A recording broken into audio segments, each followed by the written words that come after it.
we could be alone between city lights. We don't have to hide. I wanna go, do you wanna follow? There's something in the air, I can't explain it, but it's there. Ain't nobody gonna find us in a secret love affair. I don't wanna have to hide no more, it shouldn't be unfair. I wanna go, and I wanna know, do you wanna follow? Baby, do you wanna follow? Come with me, do you wanna follow? Baby, can't you see that? I wanna go, and I wanna know, do you wanna follow? Baby, do you wanna follow? Come with me, do you wanna follow? Baby, can't you see that? I wanna go, and I wanna know, do you wanna follow? I can't understand why we can't hold hands, but they don't know what we have is real love. Aren't you sick and tired of having to hide? I know a place, do you wanna follow? There's something in the air, I can't explain it, but it's there. Ain't nobody gonna find us in a secret love affair. I don't wanna have to hide no more, it shouldn't be unfair. I wanna go, and I wanna know, do you wanna follow? Baby, do you wanna follow? Come with me, do you wanna follow? Baby, can't you see that? I wanna go, and I wanna know, do you wanna follow?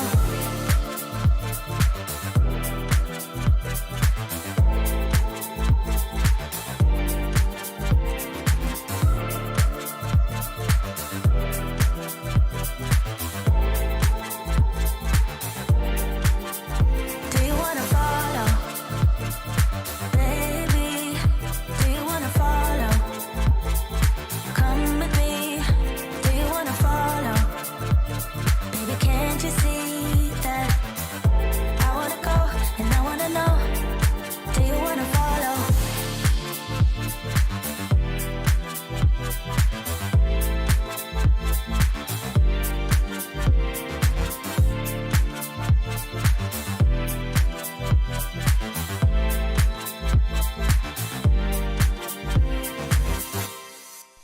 What's up, everybody? Welcome to Livestream. It is a beautiful, beautiful Sunday afternoon out there, and I am so happy to be in here with you because it's also cold. It's cold out there, so it's beautiful, but you get out there and your hands are cold and you don't necessarily feel like flying, but you fly anyway because you love flying.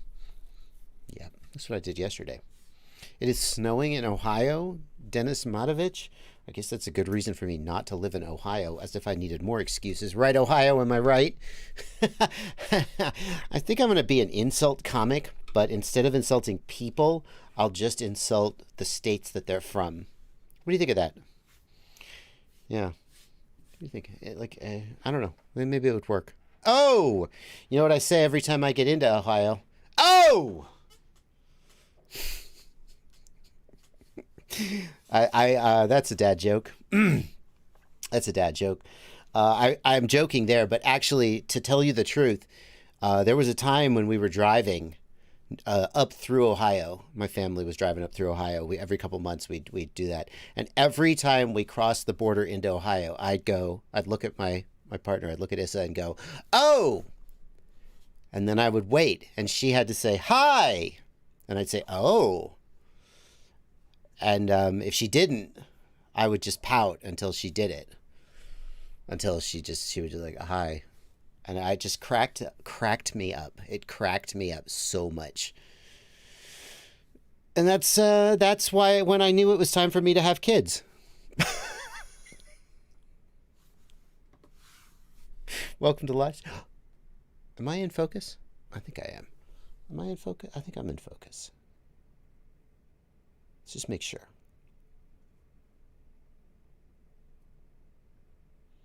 No, I overshot. Look right at the eyes. There we go. That's focus right there, I think. There we go. Okay, good enough. Good enough. Good enough. Don't want that bokeh. Don't need that bokeh. Yeah, Joshua Gibson says focus. There you go. Yeah, no, I had the same reaction. I wasn't sure if it was just my eyeballs being out of focus or if it was my... It doesn't help that I have terrible vision. Welcome to the stream, everybody. Annoyed FPV is telling Andrew to calm down. What does Andrew need to calm down about? Oh my God, there's drama in the chat already. Whew. Is the Novice 4 good for freestyle? Andre Buia wants to know. That will be the first question that we answer today. I'm going to bring it up. Eachine Novice 4. I'm going to bring up the Eachine Novice 4. And we will look at it in just a minute. Once the live stream, once we officially get into the stream. I'm so glad y'all are here. I'm so glad to be here with you. Did you guys get a chance to watch Flow State?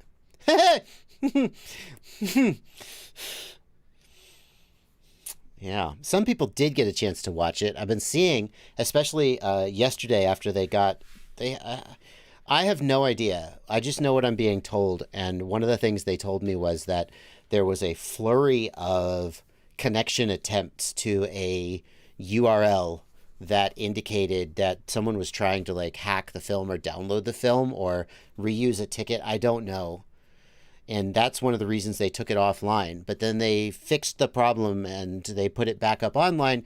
And since then, a whole bunch of people have been saying they did successfully watch it. So I'm very, very relieved to hear that. Suffice it to say, and I hope this goes without saying, but just in case, if you guys paid $17 to see a film that I'm backing, and through no fault, I'm like, I don't run the festival. They run the festival. I don't get any of the ticket money. They keep the ticket. That's just how festivals work. They keep the ticket money. That's how it works. You get the award. They get the ticket money. And they are hosting the infrastructure for streaming. Some people said, why don't you just set up your own website and stream it? Well, there's two reasons for that. And the first reason is that when you go to sell a film, the executives who are going to buy the film, if they see that you have already distributed the film, they are less interested in buying it.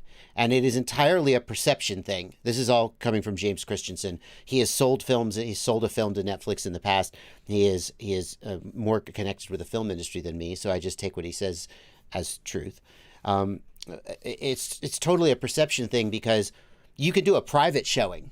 Like I showed it in a theater in Atlanta. That's fine. You could do, you could show it at film festivals, and they even sell tickets.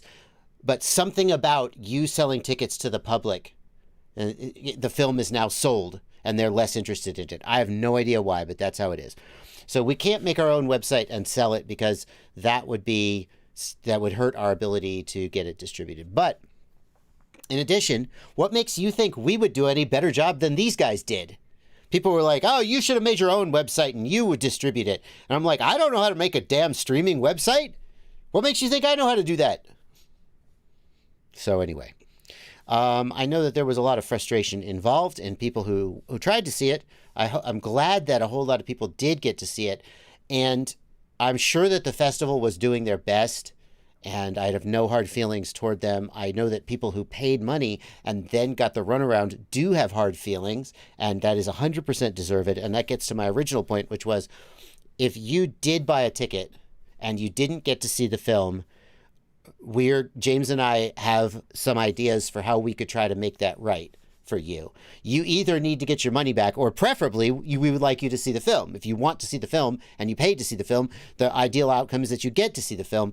And once the festival is over and everybody, and they have had the chance to do right and to make right to their customers, then we have some ideas for how we might double check.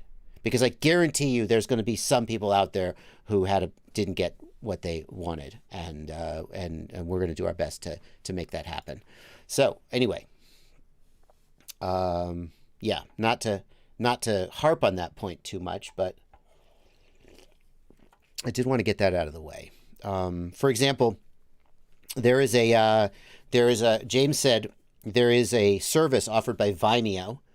Vimeo is like a video streaming site used by filmmakers. It's kind of like YouTube, but it's a little more focused on sort of filmmakers and not, anyways, Vimeo. You probably know about Vimeo. Well, they have a Vimeo professional plan where you can do live events where you stream a film.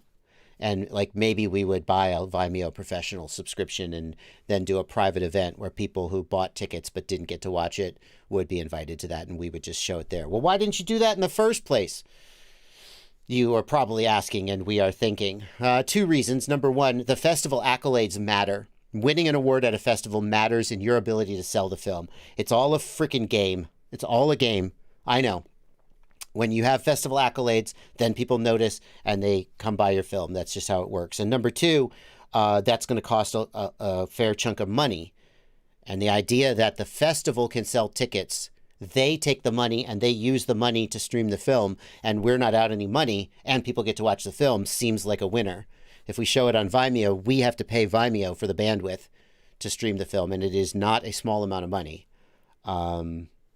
So this is public information. The Vimeo professional account is something like $1,000 a year. And that would give us approximately 1,500 playbacks of our movie before we had to buy more bandwidth. So we're going to see. We're going to try to make it right. And in the meantime, let's put a positive spin on this. A whole lot of people are seeing the film and giving such great feedback, and that makes it so worthwhile. Some people are giving constructive feedback, and that is also valuable. At this point, the edit is basically locked. So if your feedback is on the edit, there's not much we can do about that. Once you do the audio mastering and the color grading, your edit is pretty much locked. Like in theory, you could shuffle and rearrange things without affecting the audio. You just move it around, but generally the edit is pretty locked. So, yeah, I'm really happy that people are getting to see it. So many people said it made me want to go rip. So many people said, some people said it brought me to tears, which is so moving. Some people said, I showed it to my girlfriend, my wife, and she loved it. And that is 1,000% why we made the film, and I hope that more of it will come. So, all right, we're going to get on to the normal Q&A stuff, but I did want to get that out of the way. Coreyman0 says the FAA stuff needs to be updated. Yeah, Coreyman, so a central focus of the film was the threat of remote ID, because we wanted to get the word out about remote ID. And here we are almost a year after the edit was finished, and remote ID stuff has been updated. There is no way for us to put new footage into the film without going back and paying for, well, number 1, it would just be a re-edit, which is a lot of work. And number 2, we would have to pay for the mastering, the audio mastering and the color grade, and it's not as simple as just having them do that footage. So what we did was we thought about that, and we were like, do we want to leave this stuff in? One of the things we did is we put a title, saying this reflects the situation as of 2020. But the second thing is that, like, remote ID is still a threat. The situation today is different than the situation in 2020, but the fundamental message that the FAA wants to regulate our hobby in a way that is a threat to us is there. So if we're going to put this film out there, do we need to go back and inject the nuance that the exact nature of the threat is different? No, I say no. Fundamentally, the message of the film that FPV is awesome and the FAA wants to threaten it is true. And so I feel like it's still okay to put the film out there, even though the information has changed a little bit.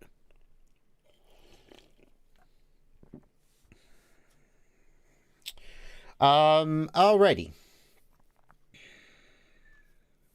Let's get some questions now. Here's what we're going to do. If you're new, by the way, are you new to the live stream? Welcome to live stream. If this is your first live stream, say hello in the chat. I would love to know how many people here are here for the first time. What we're going to do here is, this is my screen. I'm going to be, what's going on over here in the Discord server? Oh, Pam Poozy. God, Archer is such a good show. Are the latest seasons as good as the early? I watched up through this season, Archer Vice. I haven't watched it since then. Are the seasons still good? Tone says, sell the film on Vimeo. I've addressed this previously, but I'll just say it briefly again. The overall goal is to get the film in front of people who aren't part of the FPV hobby, to educate them about how awesome FPV is, to hopefully bring them into the hobby or make them fans of the hobby. If we sell the film on Vimeo or iTunes, FPV pilots will buy it and we will make money. But that will be the end of it, because no one will market it to the mainstream audience. So like snowboard videos, your grandma isn't watching a snowboard video. Our hope is that someone would come across it on a mainstream streaming platform and watch it there. This is my Discord server, and these are my patrons. And we're going to be taking chats from them. And this right here is, whoop, not there. This right here is you guys in the chat, and I will be taking your questions. Is it Vimeo or Vimeo? Which is it? Vimeo? Vimeo? Oh my God. I don't know. And here are you guys. If you want to ask a question there, I will be taking your questions. If you want to leave a super chat, hit the $sign right down here and leave a super chat. I will be reading super chats a little later in the stream. We will get to those. You got a question here from Marcin Samocha. I'm going to answer it real quick before we get to the question about the Ishi Novice.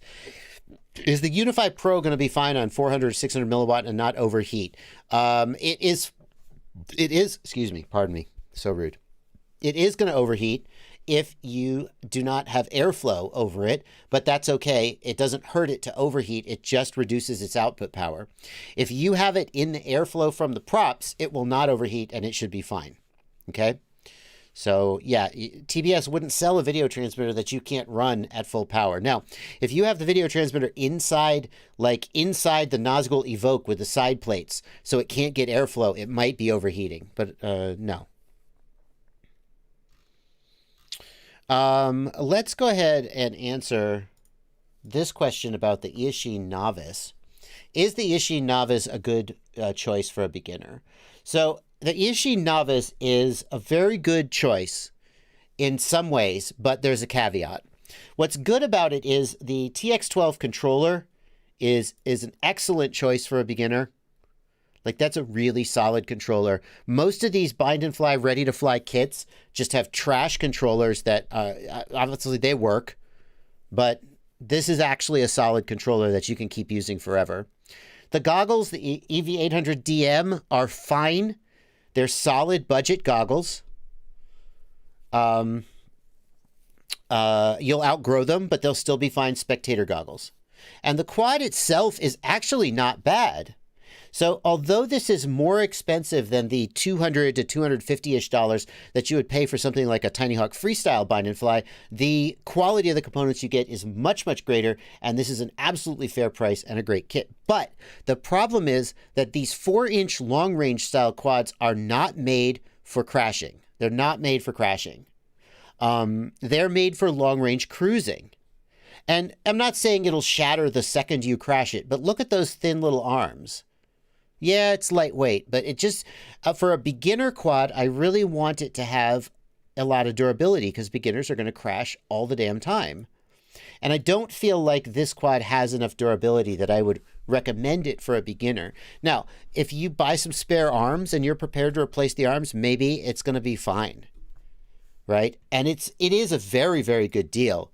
The quality of parts you get for the price is very good. You just have to know that it's not going to have the durability. And the actual question that you asked was, can it freestyle? Cool Cat reminds me the question was related to its freestyle ability. This style of quad is not exceptional for freestyle. Like, let's look at the motors. I think I know, but let's just look at the motors that it's got. I'm going to guess it has the 1404 motors. Yeah, it does. So it's 1404 2750 kV. That is not a particularly high kV, so it's not going to be very powerful. The motor kV is tuned for endurance, not power. And the 1404 motor is going to lack a lot of torque.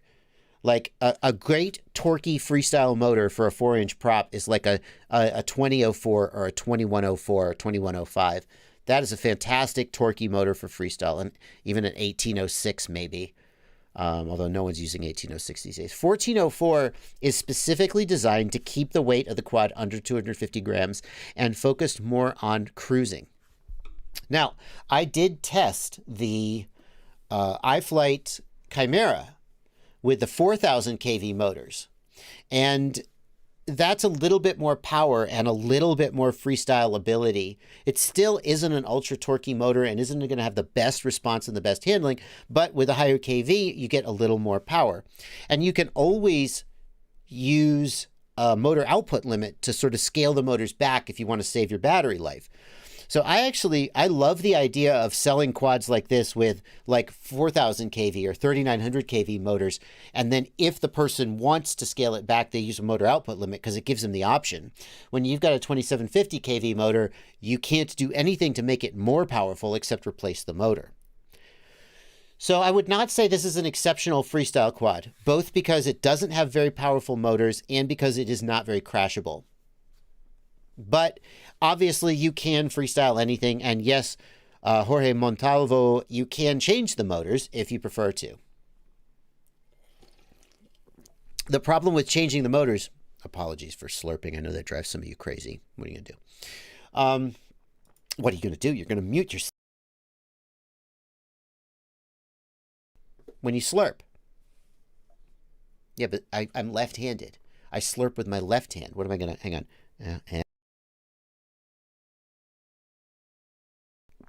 That's no good. I can't do that. Sorry. I'll tell my therapist. Yeah, that's the answer to that question. Why is the 500 milliwatt SharkByte VTX sold out everywhere, asks Baskin FPV? Because they're not making it anymore.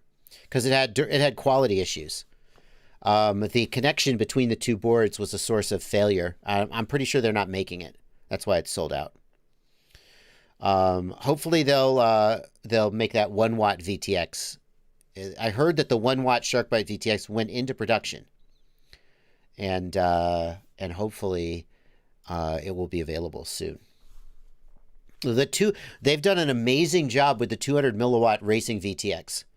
How about Evan Turner winning nationals on SharkByte? How about that?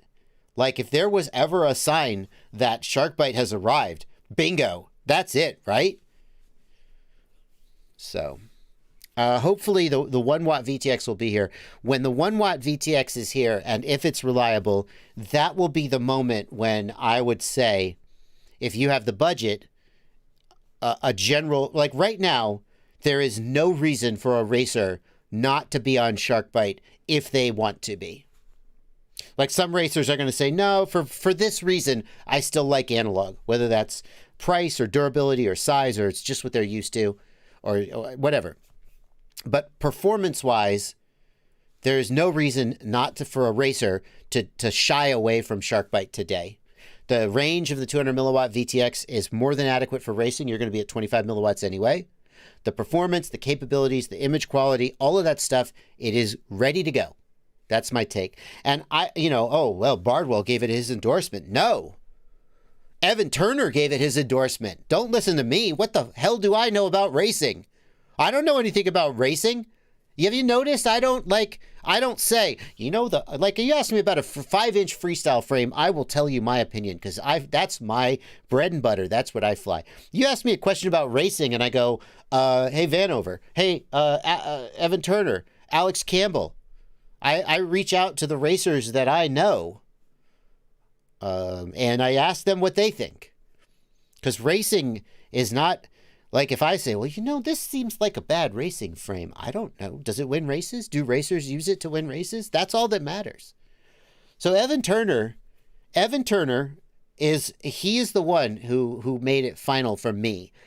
Like, I was like, yeah, it seems pretty good. Evan Turner chose to fly it at nationals and won. That is all you need to know that SharkByte is arrived for racing. And I'm just the prophet who is passing on the word from on high, if you will. And when the 1 watt VTX gets here, if it performs as you would expect, and if it doesn't have durability, I mean, there's a lot of caveats, that will be the point when I will say that it's ready for casual flyers, because for casual flyers, freestyle bando bashers, you need more than 200 milliwatts. You just do. I'm sorry. Oh, but SharkByte has such great range. You can go so far. I don't care. 200 milliwatts is not enough. 600? Maybe 400? Better 800? 1 watt? Yes, that's what I want to see. So, fingers crossed. They said it went into production. Super Deluxe. Now, Super Deluxe, you make a good point. Let's address that point. Super Deluxe says Evan could win with any VTX. SharkByte didn't make Evan win. You are 100% right. But here is the thing. SharkByte did not let him down. The fact that he won, SharkByte didn't make him win. He could win with anything. He's that good. 100%. But let's think about it this way. Let's give Evan a quad, and this quad has Flash, what is it? Something Hobby, Arthur, Flash Hobby Arthur motors on it, or DYS Samguk motors on it. It's got an AKK video transmitter. The AKK micro video transmitters actually have decent. I'm just trying to think of companies. It's got a Beta FPV flight controller on it. You with me? You following me? And now Evan's going to go race. No matter how good he is, if his equipment fails on him and lets him down, he cannot win the race. And so the test for SharkByte here was, number one, can it convince a racer to try to compete with it? And number two, can it complete the race without letting him down? And SharkByte did those things at the highest level of competition. Now, I think that Evan would probably say that the lack of interference and the additional resolution did help him win the race. He still would have won on analog, probably, but it probably helped a little bit. But the fact that it didn't let him down, that he didn't have a VTX that just died for no reason, or that he got weird interference that made him slower, that's why I say that it proves that it's ready for prime time.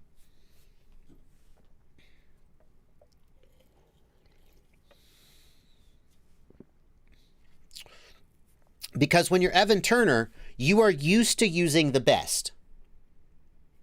And if SharkByte can even get in the room that Evan Turner uses to win, that means it's ready. Okay. Let's get some super chats out of the way. We got a bunch of super chats coming in. Before we do that, can I tell you? Let me open up an incognito window here. We're gonna read super chats. I want to let you guys know that I have a channel. Yes, thank you. So I've changed the name of the channel. It was JB Livestream Clips, and unfortunately, there's a lot of JBs in the world. How dare they? So I changed the name of the channel to Joshua Bardwell Livestream Clips, which hopefully will make it easier for you guys to find. I am going to paste the URL here as well. I want to let you guys know that I have Joshua Bardwell Livestream Clips, and hopefully you can search for that.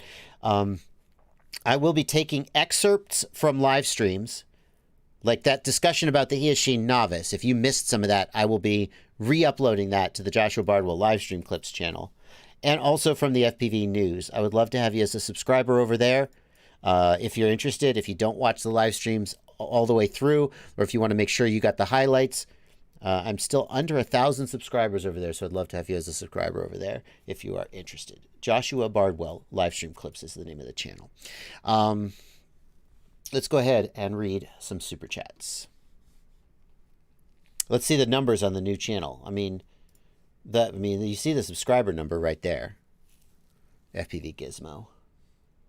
Let's go ahead and read super chats. Let's do it. Yeah, Remy Tim says, I was a big fan of those Justin Bieber live stream clips. Exactly. How dare other people have my initials? How about that custom URL? I don't think we're there yet, although I don't know why. I may need to ask tech support, YouTube tech support. Let's see here. Let's check my custom. Do I have the ability to get custom URL yet? Branding. Basic info. No custom URL yet.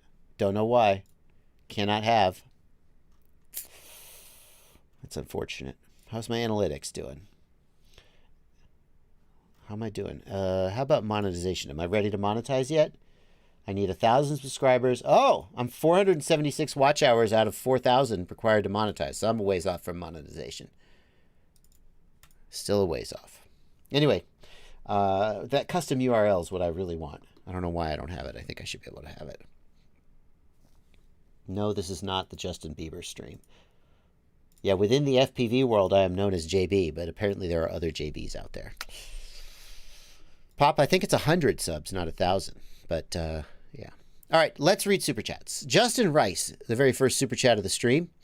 Justin Rice, thank you for a $10 Super Chat. I'm in the middle of troubleshooting Betaflight GPS rescue. Oh, God. I'm sorry.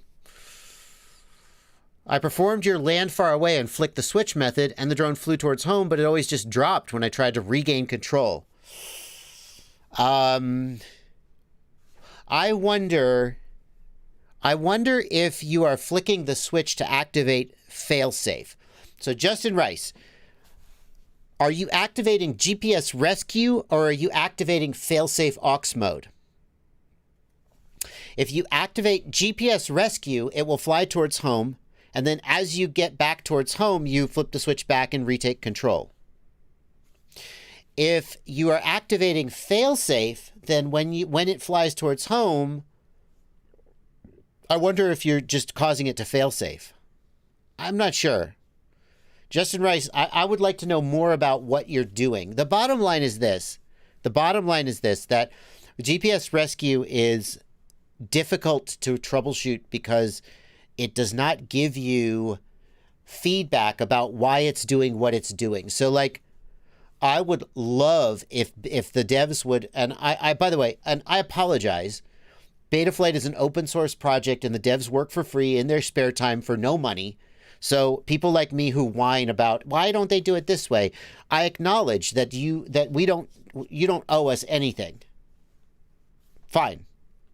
But at the same time, it doesn't make you immune to criticism when the product works in a way that produces negative results. So fair enough. I would love it if there was like a warning OSD element there is a warning OSD element. I would love it if it would give more information about the GPS process. So for example, when GPS rescue activates, it would say something like GPS rescue active or flying home. And then more importantly, I think it might do that. Something like that. More importantly, though, when GPS rescue fails, I wish it would say why it failed. Like GPS too close to home or GPS altitude unstable. I wish it would give us warnings that would let us know why it's failing, because it's very difficult to troubleshoot. And the thing is, it seems, and I'm not a coder, so I know that people who aren't coders often say, how hard could it be? Can you just do the thing that I want? And it's actually way harder than it seems. But it seems like somewhere in that code, there is a line of code that says, if condition X, then GPS rescue sanity check fail, do the thing. And the quad disarms. And it seems like it would be pretty easy to go, oh, by the way, set the warning element to tell them what happened. But, that's just me. So, unfortunately, it's very difficult to, like GPS rescue does this thing where the quad flies towards home, and when it gets back in range, you have to deflect the sticks to take control. It doesn't just give you control back. But there's no indication. Wouldn't it be nice if the quad said on screen, signal recovered, deflect sticks to take control? Seems kind of obvious. No, it doesn't. It just is like, hey, guy, waiting on you, buddy. And the people are like, I don't know, the quad, I got my signal back, but the quad, you have to deflect the sticks at least like 15 or 20%, whatever the number is. And it's configurable, but no one knows. So you're like moving the sticks and the quad isn't doing anything. And you're like, I don't know, GPS rescue isn't working. So if there was one way I could improve Betaflight GPS rescue, it would be to go throughout the GPS rescue code and add warning OSD elements or some other way in the OSD to give feedback about what GPS rescue is thinking and doing, and especially when it fails, why it failed. And that doesn't exist right now.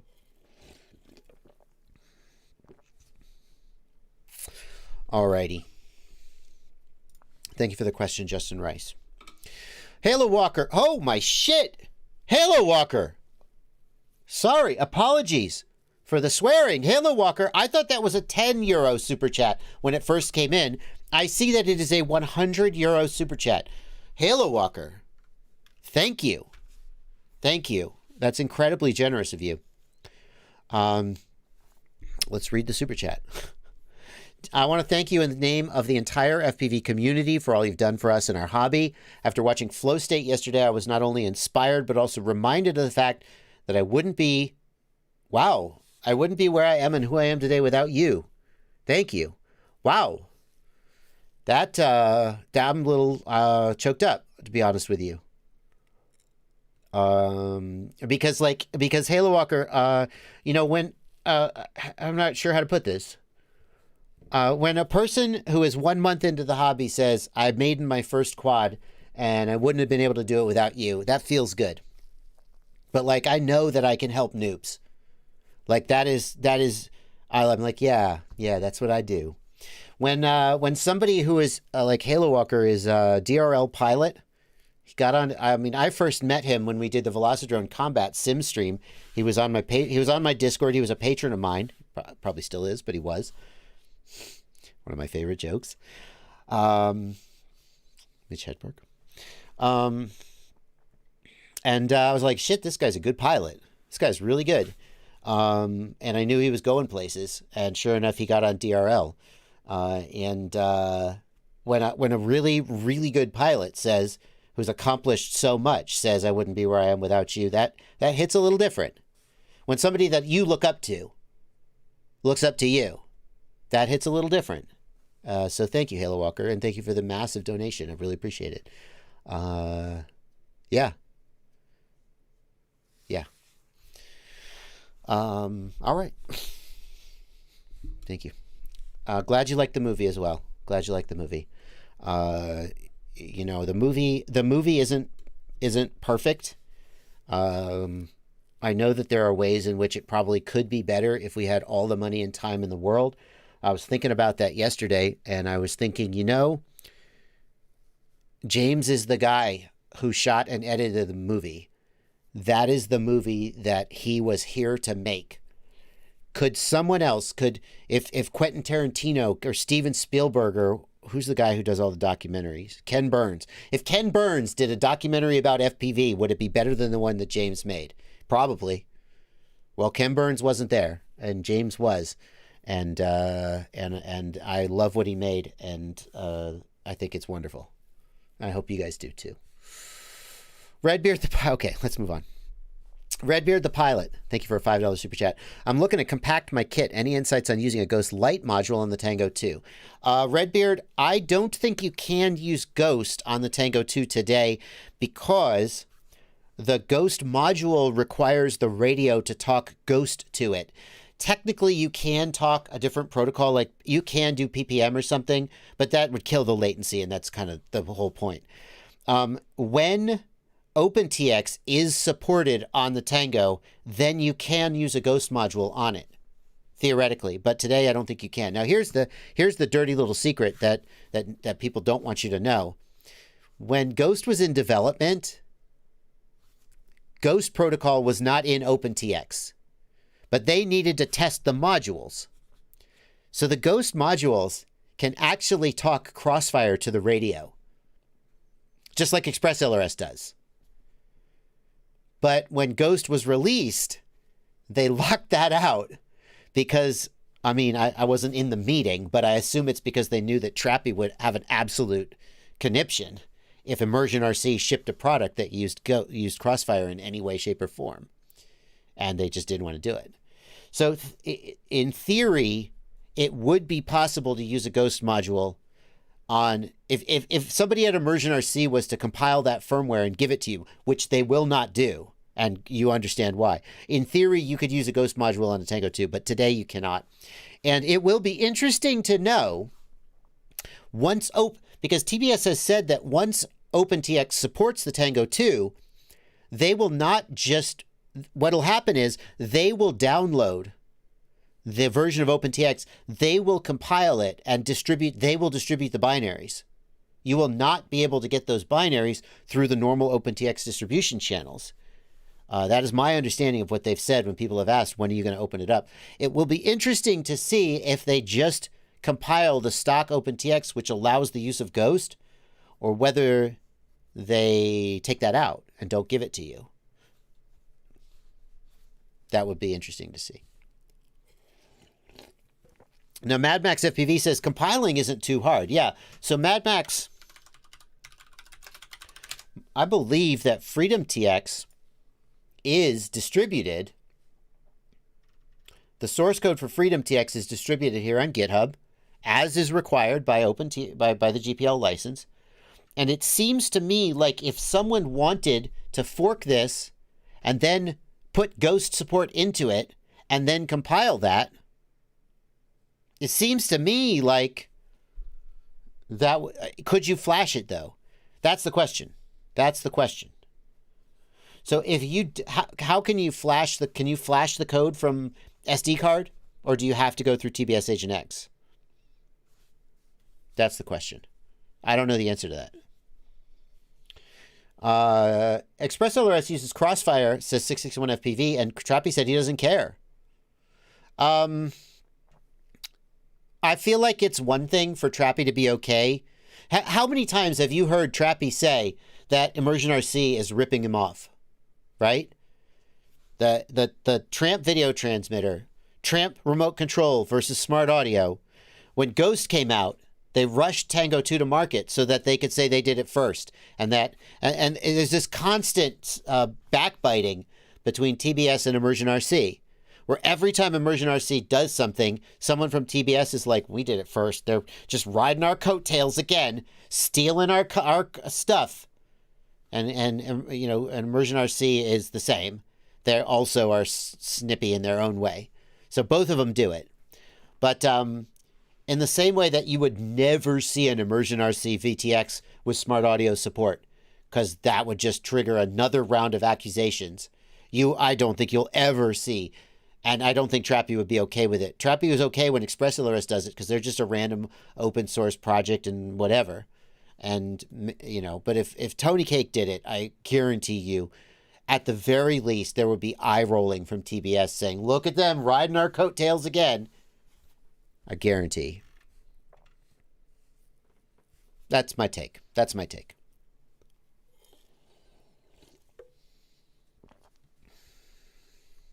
Gregory Hurst, you must be new here if you've never seen Trappy say that. I mean, to be fair, Trappy has chilled out a lot in the last 2 or 3 years, perhaps. To be fair, he has chilled out a lot. Maybe he wouldn't do that today. But, yeah. I'm not mischaracterizing him, though. I guarantee. Chat, am I mischaracterizing the relationship between TBS and ImmersionRC? I don't think I am. Continuing with the super chats. Cali FPV, thanks for a $5 super chat. Just switched to digital. Will using a UFL to SMA adapter on the Vista affect my video negatively, or just use straight to UFL? My wife and I loved Flow State. Very glad you loved the film, Cali. Thank you for watching the film. The UFL to SMA pigtail, every time you add a connector, it slightly reduces the signal. So there will be a small reduction in range. It is probably negligible, and you probably don't need to worry about it. However, you will get slightly better range by going straight to UFL. That's my take. Grass Wizard FPV, thanks for a $5 super chat. Can I switch the Polar camera to the Nebula Pro camera to get 120 FPS out of the air unit? Yes. All of the DJI FPV cameras, the Polar, the Vista, the Nebula, the RunCam Link, all of them are completely interchangeable. The air unit and the Vista will work with all of them.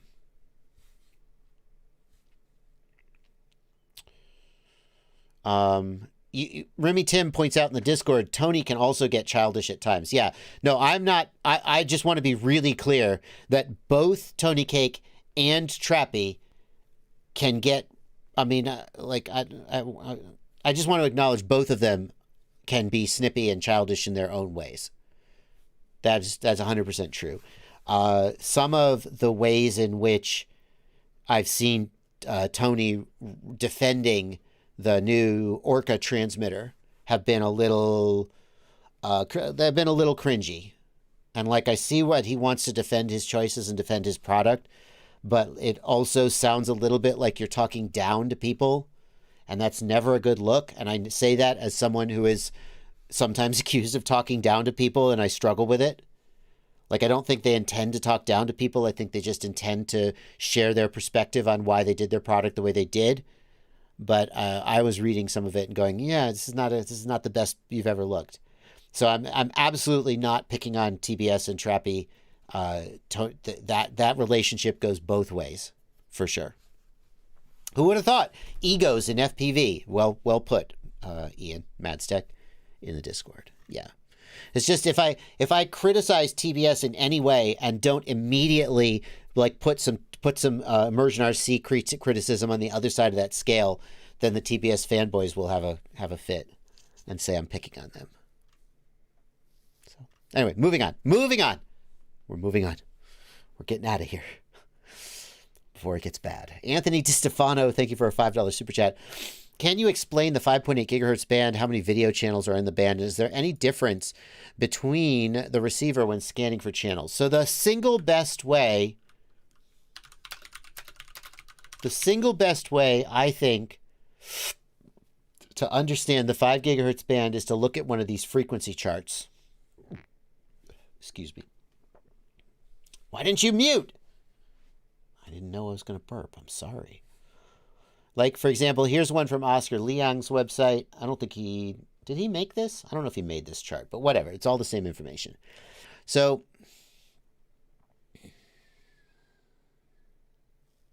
okay, the page isn't loading. Sorry, Oscar, you had your shot.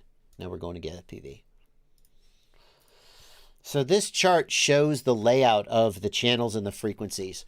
And what you need to know is that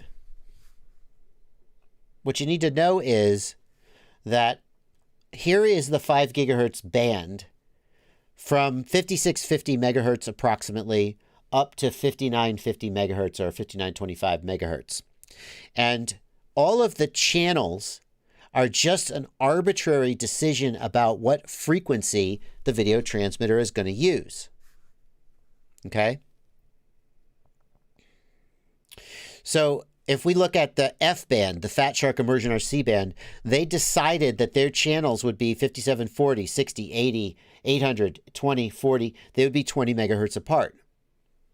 That is a completely arbitrary decision, right? A band has the channels at 5725, 45, etc. Okay? And also A band numbers them from 8 to 1, going from lowest to highest frequency. All of that is completely arbitrary. So that's the first thing. People get confused and they're like, does A band, B band, E band, are they all the same thing? They are just different arbitrary divisions of the frequencies between 5650 and 5925. Actually, and if you look at E band, it actually goes outside that range. And that's why E band channel 4 and 8 are not legal to use in, well, mostly anywhere. So one thing you notice in this chart is, so the width of a channel, of a video signal, is approximately 20, it's more than 20 megahertz, or these guys wouldn't overlap. I think it's approximately less than 40 megahertz. Let's say that. It's less than 40 megahertz. So in cases like this where the channels have only 20 megahertz spacing, the channels overlap and will interfere with each other if you're on adjacent channels. And that's why raceband became popular, because raceband took all of the frequencies between 5650 and 5925, and they spread the channels out as much as possible within that range. So the raceband channels don't overlap and can be used adjacent. What's the purpose of these other bands? Gregory Hurst. Gregory Hurst, you're right. Almost everybody today just uses raceband, and it works. The only reason these other bands exist is historical. It's just historical. So then we come to DJI. DJI defined their channels in a similar way. However, you'll notice that DJI, it doesn't quite line up with raceband. It doesn't. So like, look at DJI 8 versus raceband 6. They're not quite lined up. So the frequencies aren't quite the same. Why? I don't know, DJI. What were you thinking? And then number 2, DJI numbers their channels. Huh. I thought this data is out of date. Hold on. We'll talk about that in a second. DJI numbers those channels 1, 2, 3, 4, 5, 8, 6, 7. So DJI 8 is the same as Raceband 6. I'd say this information is out of date because a firmware update, SharkByte used to ship with their channels matching DJI's channels. And in a firmware update, they changed so their channels match Raceband channels, which helps when racing with SharkByte. So this is actually slightly out of date. SharkByte now matches Raceband if you're on the latest firmware. The other thing that is being asked about is channel 8. DJI channel 8 is the public channel. That means that all DJI video transmitters power up on channel 8. Then once they find their goggles, they switch to whatever channel they're supposed to be on. 507RC reminds us that one of the reasons for DJI spacing is that they want their channels to be Part 15 certified so you can use them without a ham license. That is true. So that is what's going on. Athix wants to know if I saw Bob's new hexacopter. Yeah, Bob Ruge is working on a Y hexacopter. That's pretty exciting. It's very interesting. He's not the only one, and I don't know how much of this information is public, but Bob is not. When this other person or company comes out with their Y hexacopter, don't freak out and say they're copying Bob. There are at least 2 people working on a Y hex for a Cinelifter. They've just figured out that maybe that's a good idea. Maybe they're right.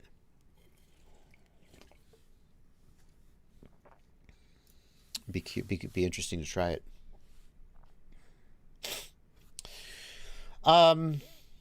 Lead Slinger, thank you for a $10 super chat.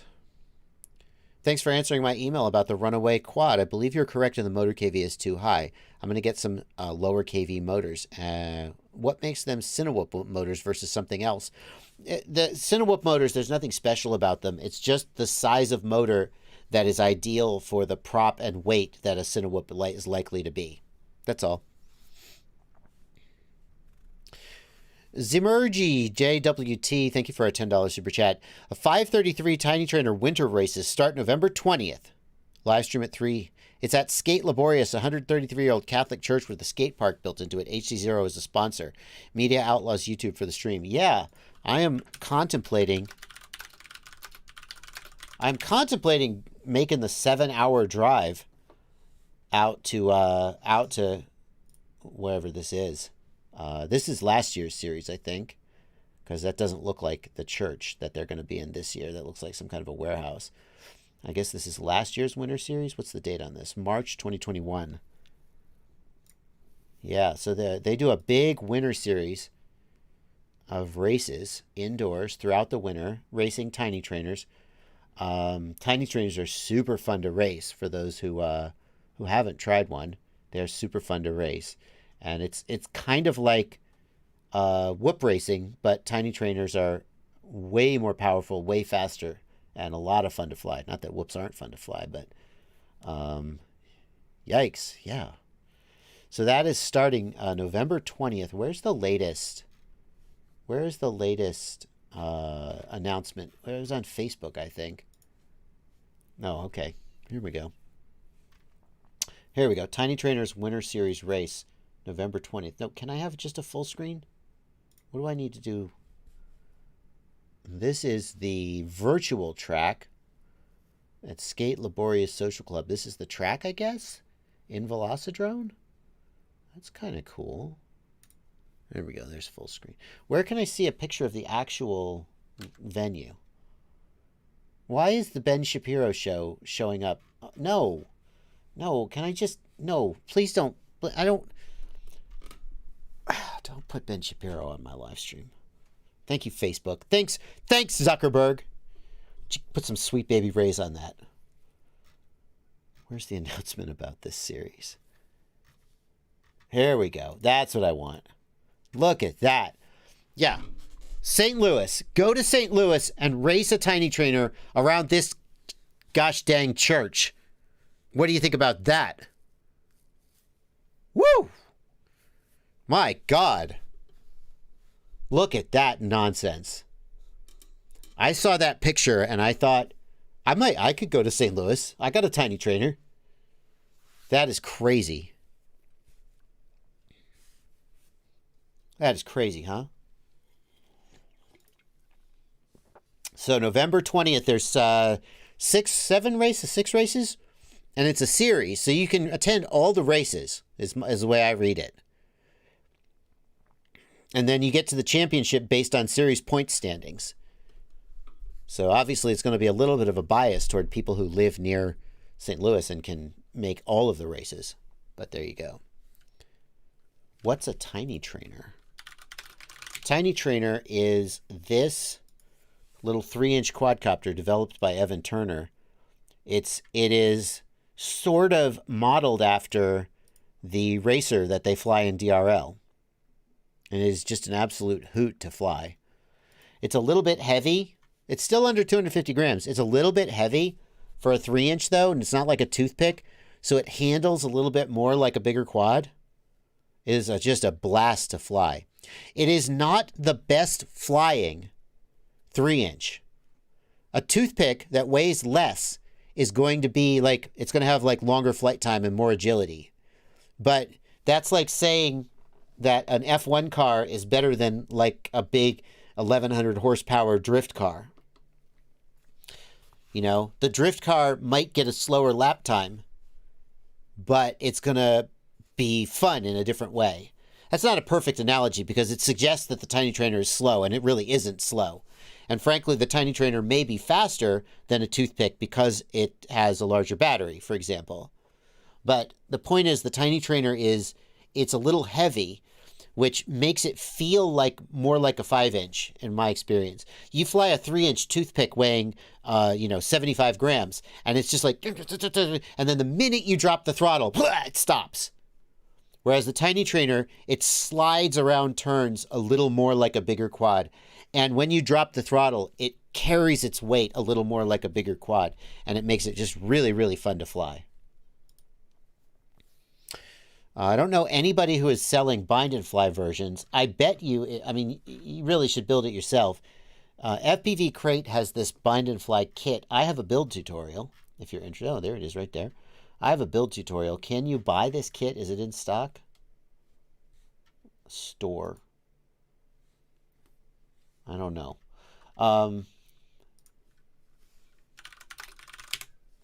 Can you buy the kit? $229 sold out.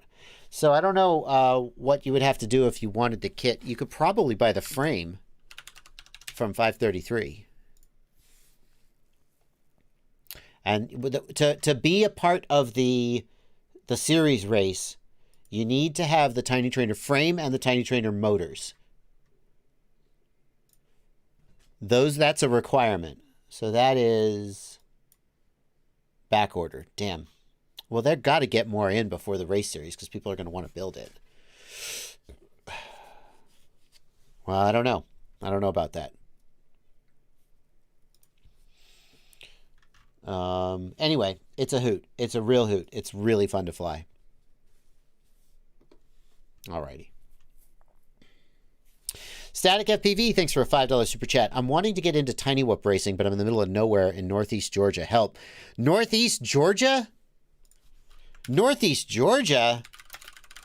If only there was a hobby shop in Loganville, Georgia. Where's Loganville?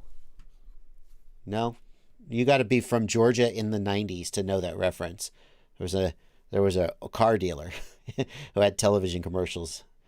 Come on down to so-and-so's car dealer in Loganville, Georgia. And then they'd say, where's Loganville?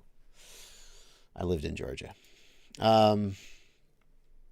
They are in Loganville, Georgia, which I believe is in Northeast Georgia.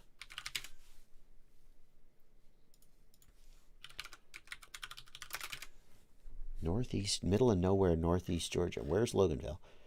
Oh, well, that's more east-ish than northeast-ish, but there you go, man. If you are anywhere within a 2-hour drive of Grayson, go to Grayson and tell them you want to get into whoop racing and you like to hook up with some people and do some whoop racing, and they will sort you out. The people in the Atlanta area have one of the best FPV-focused hobby shops. There are so few hobby shops that you can just walk into and buy FPV gear. They all want to sell airplane parts and RC cars. But Grayson Hobby is FPV focused, in addition to just selling, the normal stuff. and is well worth a trip if you're anywhere within a drive. So that's where I would send you, Static FPV.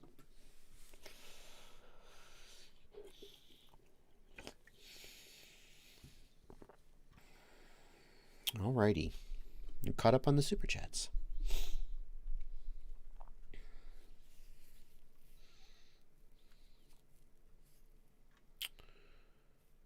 Let's see here. PDXFPV asks, I am sync charging right now and seeing if my 14 wire gauge wire will work. How hot should I let the wires get before I pull the plug? PDX, that is a tough one. Obviously, the wires can get pretty dang hot before the insulation will melt, especially if it is silicon insulation, which it absolutely should be, and it probably is. I think I would mostly worry about the XT60 plug and your solder joints. The main way that that wire is going to fail is the heat will build up in the solder joint and melt the solder, or it will soften the plastic of the XT60 and melt the XT60. I'm not going to give you a number because I've had wires get fairly hot, like mostly while doing battery testing. Of course, I was monitoring the whole time.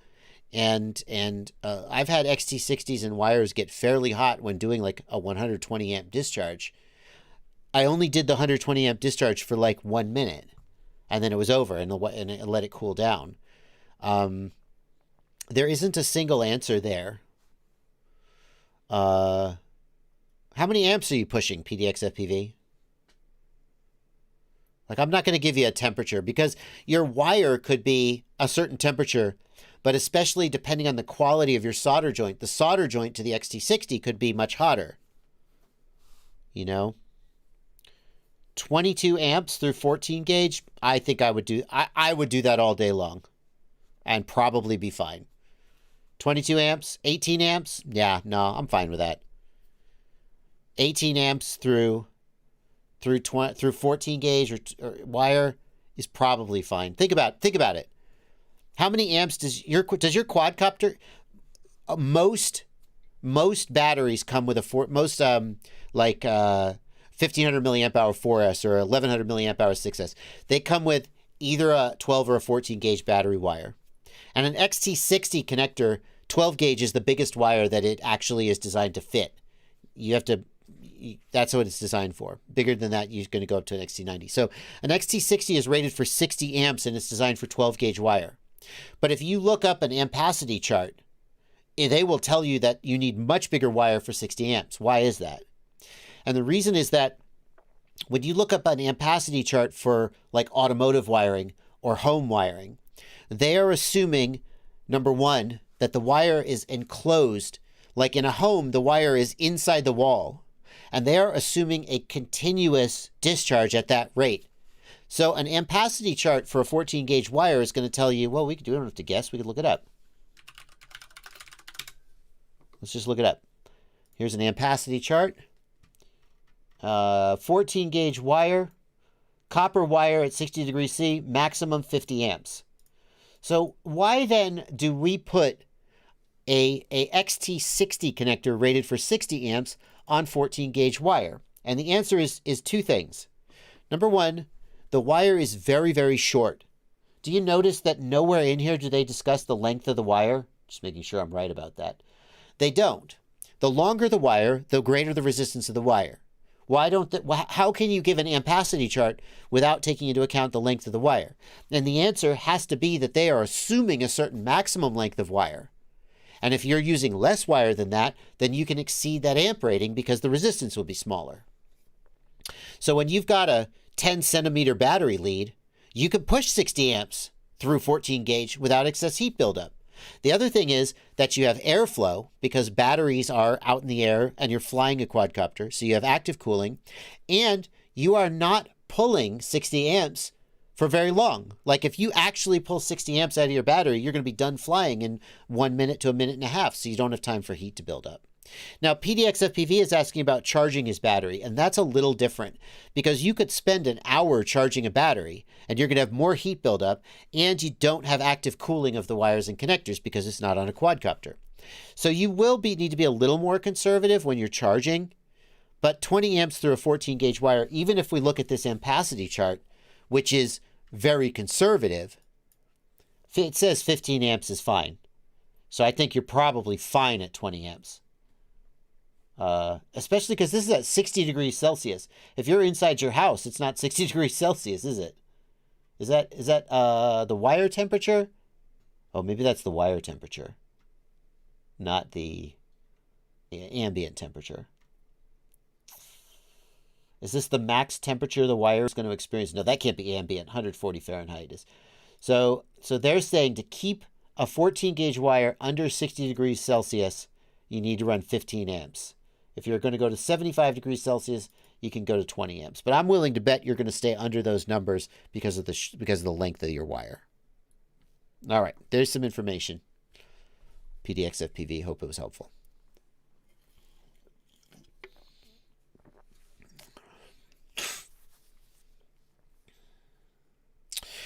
We're 1 hour into the stream. I hope you're enjoying it. I hope you are learning stuff. I hope you're getting your questions answered and just having a good time hanging out with us. Can I let you know that I do have a Patreon page? There's a link in the video description to my Patreon page. Here we are, Patreon. Let's see if we can find a creator. Joshua Bardwell. Oh, there he is. You can sign up on my Patreon page for as little as $2 a month or more if you feel like I've earned it. Any amount of money you prefer. You could just pick a number as well or pick one of these. And one of the rewards that you get is access to my Discord server. You can hang out with the beautiful people over on my Discord server who are so helpful. Another reward that you get is that I have podcasts of my live streams. If you prefer to listen to, some people like to listen to my live streams, not when they're live, but like during their morning commute. And we post them on Patreon as podcasts, and you can get them in your podcast reader. So if you are interested in supporting the stuff that I do here, if you value it, if you feel like I have provided $2 of value, then sign up on my Patreon. It sure does mean a lot. That's all. That's all. That's my plug. It was short and sweet. Thank you, Family Guyver. We'll do a special segment of my live stream where we shout out the new patrons. You can also get access to my OnlyFans. Yeah, no, that's true. I almost forgot about that. Now people are like, wait, Bardwell has an OnlyFans? No. I do, I did a little bit of a tryout. So I posted this on my, let's see, desktop unmute. Okay. Wait, why is there no volume? Hang on. Desktop unmute. Is that my unmuted? Hang on. Why is there no volume? Is the tab muted? Hold on. Oh, the tab's muted. That's why. Unmute site. There we go. Okay, we'll go back to the beginning. Let's see how it works now. Okay. Oh, yeah, baby. You like that? You like that? Oh. Kids, cover your ears. Yes. Oh, yeah. Oh, you like that? Is that what you want to see? Oh. Oh. Yeah, baby. Mm.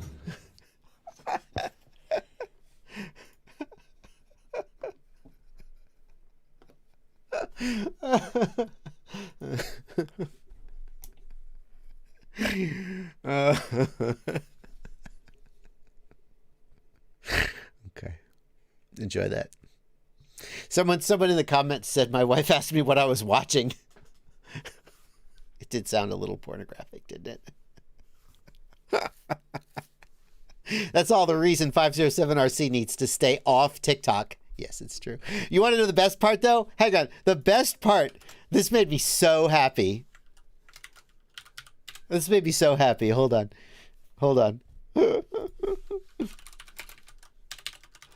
Somebody stitched it. Can I find it? Am I able to find the guy who stitched it? No. Oh, I don't think I'm gonna. There was a guy who stitched it. He did his own version of the same thing. I was so honored. I was so honored. Okay, moving on. Ruby Tim feels violated. Yeah. Mm-hmm. Vitrafly, thank you for a $5 super chat. What are your thoughts on the Axis Flying 5-inch freestyle frame? Well, I haven't looked at it, but thank you for a $5 super chat. That is good enough for me. Let's have a look at it. The Axis Flying Manta 5-inch frame.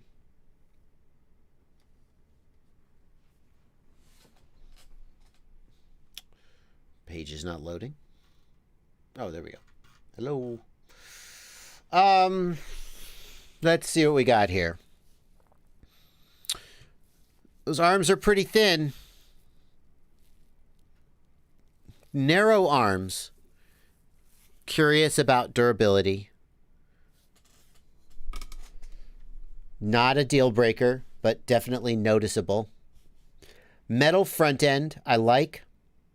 Increases durability. The metal front end, let me get a better picture. I hate it when they don't have like clear, easy pictures on their website. Is it me or does the Axis Flying website look just like the iFlight website? Hello. Oh, my internet's slow. I like that the...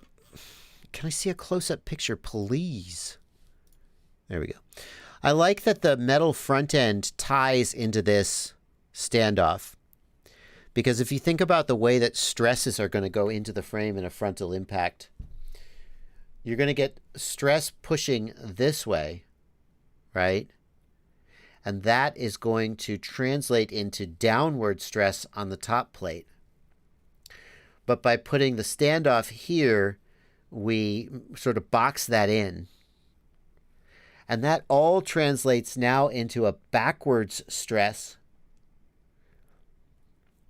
It would be better if we had another metal piece here. It would add weight, of course. So right now, this joint is the weak spot, and this joint is the weak spot. And the carbon, on the top side, this metal is reinforcing the carbon plate, but on the bottom side, it is only the carbon that is taking those stresses. Still, I think this is a pretty solid front-end design. Whenever somebody does a front-end design, I mean, if you look at like the Diatone Roma, the Diatone Roma's front end, let's compare. Like if you look at the Diatone Roma's front end, oh my God, can I just see the dang image? People make their websites so complicated to navigate. So the Diatone Roma has this metal piece on the front, but there is absolutely no bracing, is there? The metal piece is going to, it's going to be stronger than carbon in that it's not going to wear away. It's not going to grind away on the crash. But there's absolutely no bracing. So if you think about a frontal impact, it is going to put stress this direction, and this joint right here is going to take that stress. And that stress is going to be translated backwards through the top plate, through these joints, with nothing to resist it except the screws going into the standoffs, right?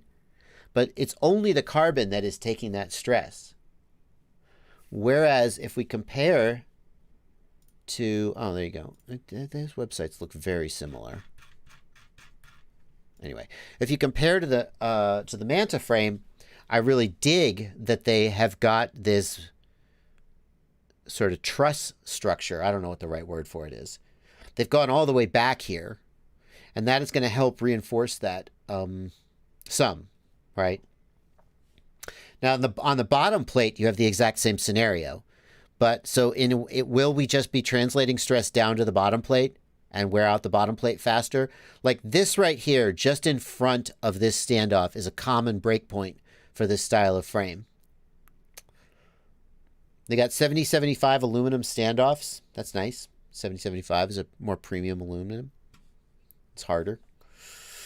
The arm design. Let's look at the arm design. Can we see the... Yeah, okay. Open image in new tab. So here's the arm design. This style of arm is... I'm extremely suspicious of this exact style of arm. It is very common for it to break right here. Okay? What they're doing here with the keying to try to stabilize it, this reminds me very much of a QAVS, to be fair, in that they've got these arrowhead pieces stabilizing the arms. But unlike the QAVS, they have a single metal piece here holding it all together. So there's no little pieces to lose. The theory is that this is going to keep the arm from wiggling. The reality is that that will entirely depend on how precise the machining is. And what we see in real life is that usually we know that over the course of a milling cycle, the bit on the mill wears out and the tolerances of the parts change. If the parts are just the right size when the bit is new, the parts will be the wrong size when the bit gets worn out. So a build like this requires a lot of tolerance in the machining to keep it from being loose. The other thing that we see happen is that, and this is true of the QAVS as well, so I'm not just picking on this frame. Any frame that requires a design like this, as the parts wear from crashes and stuff, they get loose. So nothing will keep this from loosening up, except having tight screws. We've got the screw hole out here, which is hopefully going to keep the arm from flexing quite as much and keep this from breaking. But I would not be surprised to learn that we get breaks like right here. Like right here or right here. Feels like it's going to be a diagonal break this way, maybe. Depends. Anytime you've got a slit like this, it creates weak spots, though. I mean, it's necessary to be able to change the arm. That's one of the reasons why I was so impressed. So now I will... Oh, no, QAVS. That's one of the reasons I was so impressed by the QAVS design. Because the QAVS arm design allows a single screw arm change without putting a slit through the arm. Now, we do have this narrow part here, right? So you could argue, well, you don't have a slit through the arm. You've just got the whole arm becoming narrow. Ultimately, it's the design of the whole system that decides whether it's going to break there. I don't think that's where this arm usually breaks. So for whatever reason, I don't think that's a weak spot. But when you have a thin... So first of all, you see this whole section is thicker. When you have a thin arm that you then subdivide in half, it generally creates a weak spot that is more likely to break. But who knows? Who knows? I'm just, shooting off the cuff here.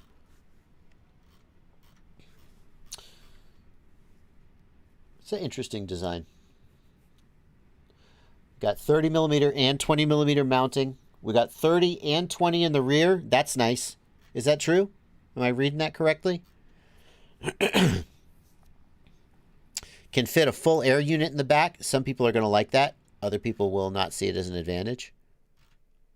Now this is way cool. This is cool though. A frame, I don't know. I'm going to be sort of, I'll comment on a frame. What do you think of this? This is their new flight controller. It is an all-in-one ESC and flight controller, and basically all they give you is the motor outputs, the XT60, and then there's some plugs for the receiver. You can see that right here. But it comes pre-soldered and ready to go. That's pretty slick.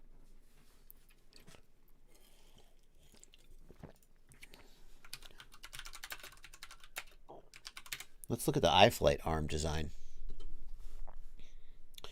So the iFlight arm is similar, but it is a 3-screw situation. So on the iFlight arm, number one, you can see that we've got thick carbon here, thicker carbon, with a relatively narrow slit. But the other thing you'll see is that there's 2 screws keeping the arm from torquing. So these 2, so now we don't have a single screw arm change anymore. But we have 2 screws to help keep the arm from torquing, which keeps the stress off this one a little more. Whenever I've broken an XL5 arm, it has always broken here above these screws. I have never had one break down here. So for what it's worth. All right. Yeah, I think you got your $5 out of that. Thank you for the suggestion.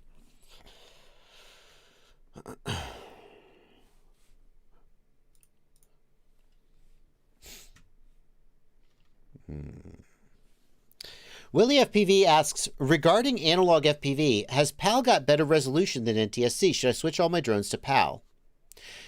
Willie, PAL has better resolution and a lower frame rate.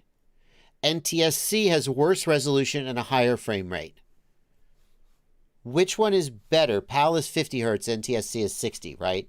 And PAL is 575 lines and NTSC is 525.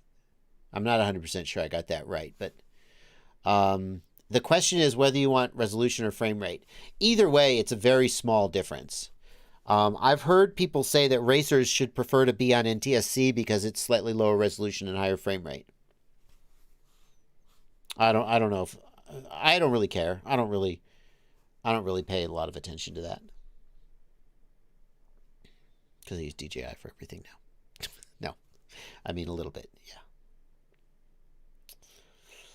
Why can't I find the video about the Tango DJI controller? I'm not sure what video you're asking about, bandmate. I'd like to help you, but I'm not sure about that.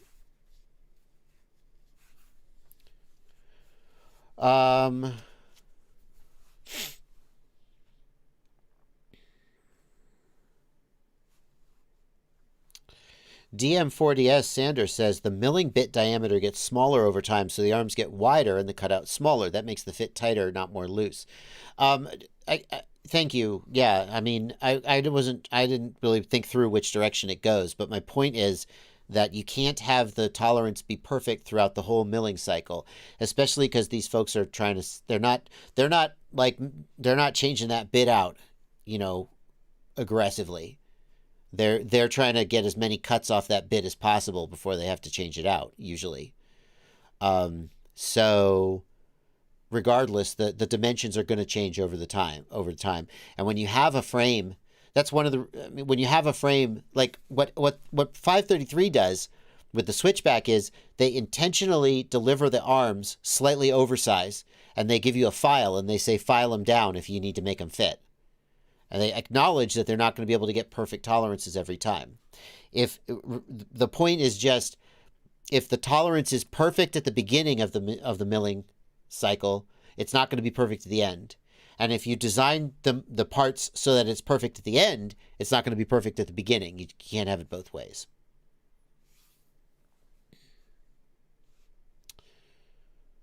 And we've run into this with the QAVS.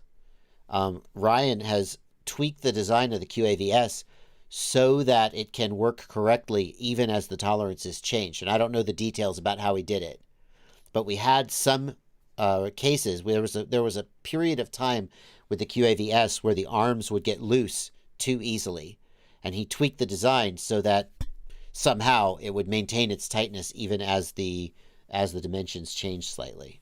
I don't know what he did.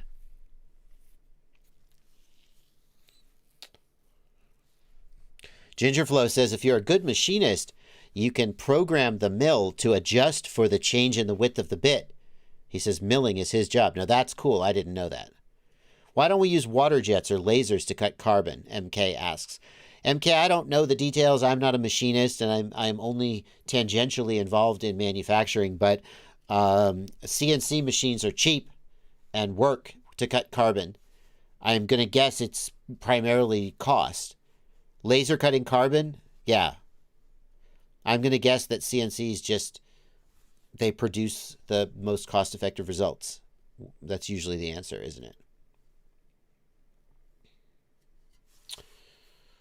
Can we watch Flow State yet? Speedy Turtle. Speedy Turtle, if you have a ticket from the Golden Gate Film Festival, it's supposed to be ready to go since about yesterday. Darrell Patraska also points out that the CNC operator can add correction to the machine in order to have a consistent dimension of the end product. You just need good quality control. So I guess I'm not speaking as a machinist. I'm only speaking as a customer.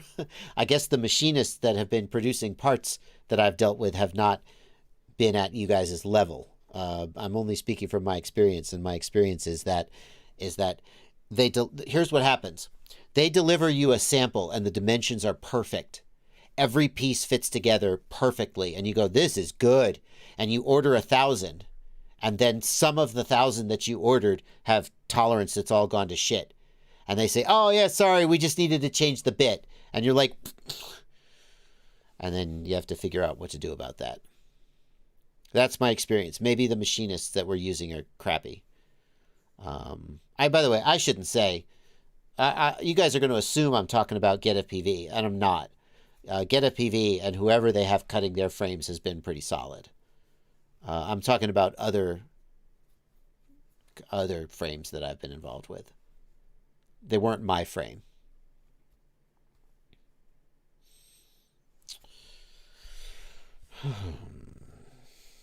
Right. Thomas Shoesworld says the operator has to check the part and make the adjustment. Exactly. That's what they're not doing, right? The operator is just going, go, and then walking away to have a cup of coffee. Is my guess.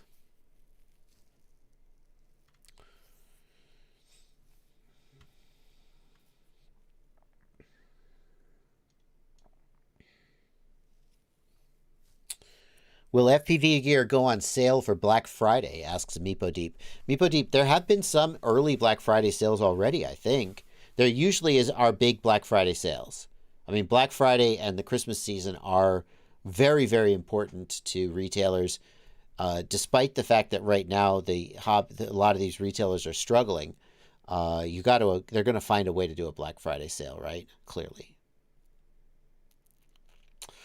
Owen Peaker wants to know about his 4-in-1 ESC, not what bad sectors on a new ESC. What is a bad sector? I don't even know what that means. What's a bad sector? I don't know what that means. Tell me more about that. What goggles will go on sale for Black Friday? I mean, I couldn't guess. Not the DJI goggles, right? You wouldn't think. I don't know. I really don't know. Remy Tim, I'm glad you were finally able to watch the film. How's the JB voice pack coming along? It is not released. You have not failed to Google it. It has not released yet.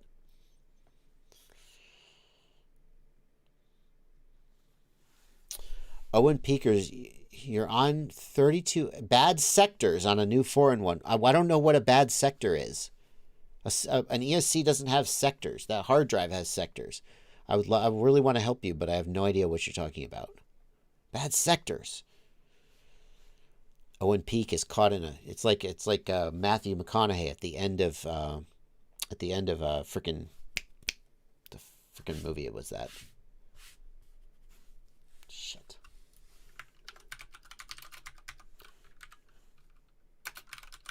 The frickin' movie is that? Damn it, I'm getting so old. Interstellar. He's behind the bookshelf and he's saying, can you hear me? Owen Peaker is caught in a time loop, and the only thing he can say is bad sectors. He's trying to get through. Sectors. I need to tell you about the killbots are coming. When reading ESC configuration in BLHeli, okay, I gotcha. Then what happens? You're reading the ESC. Got it. You're hitting read config on 32.8. Then what happens? What happens? June Loco, I don't know what asking for a picture of Amber means. I have no idea what that means.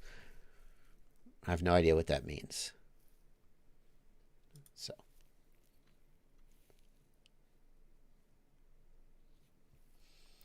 PDXFPV says, I have some Fat Shark Recon V3s right now. I'm going to upgrade. I don't have the budget for DJI, so I'm going to get the HDO2 and then SharkByte once it gets a little better. Do you think this is a good plan? I mean, if you think that you might want to go DJI, then you should just save your money and buy DJI. There isn't really a comparison between SharkByte and DJI in terms of the overall experience. You need to decide which one you want based on the experience and the ecosystem that it offers. And then don't buy the wrong product. And I'm not saying SharkByte is the wrong product for everybody, but I'm saying decide first whether SharkByte or DJI is the right product for you, because they appeal to a very different type of people. And then once you decide, save your money and buy the one that's right for you. Don't buy SharkByte because you can afford it today if DJI actually is the right product for you. That's what I would say.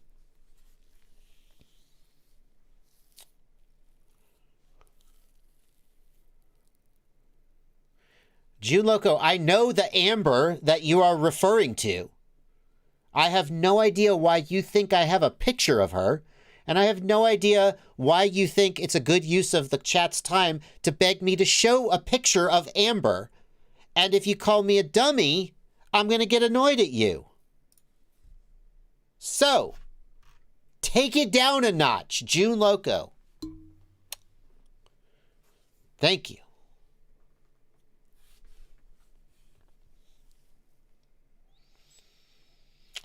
Bad input frames. Okay, I got you. Owen Peaker, I'm catching up now. Owen Peaker, what you should do if you're getting bad input frames is go, I'm going to assume you're using bidirectional D-Shot. So go to the Betaflight Motors tab and then spin the motors. Take your props off, obviously. And you will see an error percent. It'll say E%:. If the error percent for any motor is above 0%, that's a little suspicious. And if it is above 1%, you absolutely should not fly. But that's what I would do. Go to the motors tab, spin the motors, and look at the error percent. And if it is less than 1%, then that's okay. And if it's 0%, then don't worry about it. It was right up the point where he called me a dummy that I was just like, F you. I know who you're talking about. I am dumb sometimes. I'm not that dumb at this moment. And you're just spamming the chat saying, picture of Amber, picture of Amber. Do you have a picture of Amber? And I'm like trying to ignore you, and I'm trying to actually pay attention to meaningful conversation. All right. I was joking. I don't know. I was just annoyed. Yeah. Okay. They call me a dummy. Who's Amber from OpenTX, and why do you want a picture of her? How is that even relevant? This is not. This is a family-friendly stream. Okay. MK, thank you for a $5. I'm like, go do that on your own time. You want to find a picture of Amber and be like, oh, Amber. Do that on your own time. This got nothing to do with me. MK, thank you for a $5 super chat. Gallium nitride FETs have made a huge splash in chargers and electronics. Do you think they'll make their way into ESCs? MK, I don't know whether the qualities that gallium nitride FETs have that make them useful in power supplies would also make them beneficial in ESCs. So, like, for example, are they more efficient, they're smaller, and they have less heat buildup? That all sounds good. Are they also, like, 10 times more susceptible to voltage spikes? I don't know. So just because they're good in power supplies doesn't mean that they're good in ESCs. Is it just price that we're not seeing them in ESCs? I don't know. Let's look for information about gallium nitride FETs.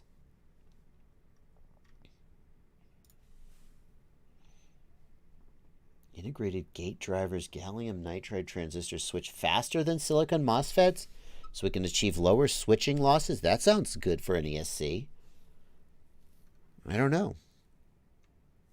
Anybody out there know about ESC design? Will gallium nitride FETs be very good for ESCs? For now, it's probably cost that is preventing them from, preventing them from being adopted, is my guess.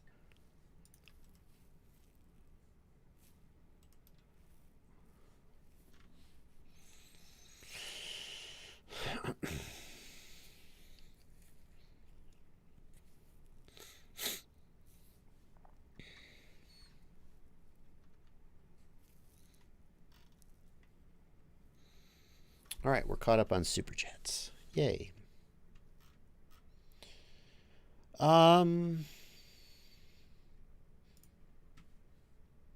are we looking at here? People are... I'm not going to put this out over the stream, but what is this? Son of a... That is cute. All right, we'll unmute that. We got... over in the Discord, we got... Son of a... Oh, Jesus. Oh, wow. That's good. Somebody's got a bunch of... Is this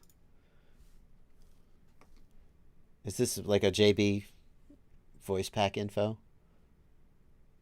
Oh, wow. I didn't know this existed. There, downloaded it. We'll look at these. Okay.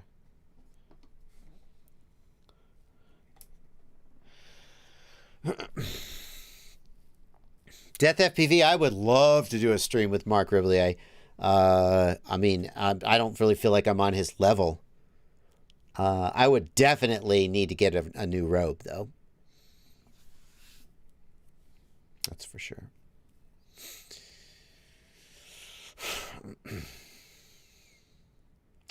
DM4DS Sander says gallium nitride FETs are way more expensive and we don't use the super high switching frequencies that they're optimized for. Yeah, that's what I was wondering. So they'll have lower switching losses, but if we're not using super high frequencies anyway, are we going to see a benefit? That's a good question.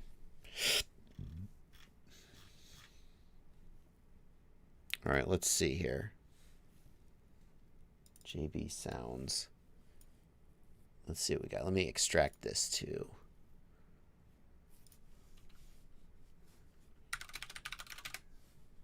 Okay. Let's see what we got here. Downloads. JB Sounds. Is it downloaded? Is it? Where's the folder? There we go. JB Sounds. All right, here's what we got. Let's see what we got. Oh, Jesus. Wow. That was something. What? Oh, there we go. Crashed it. Okay. Whoever this guy is, fuck him. Wow. What a disaster. Oh, Jesus. Oh, Jesus. Oh, wow. All right, Minchan. Oh, I'm ready to be impressed.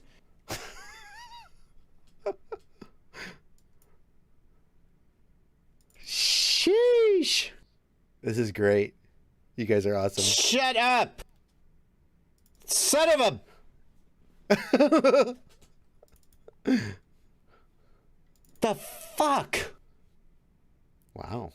Oh, look how tight that is! Oh, it's so tight! Why?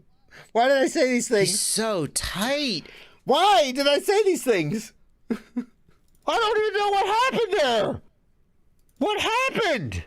Oh, what happened? Wait, what happened there? Well, yeah, something happened there. What the fuck?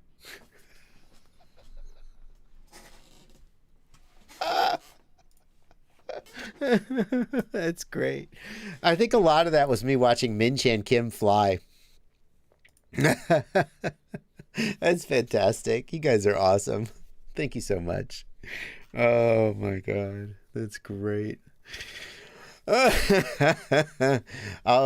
assume I can share this link, right? Thank you to whoever made that.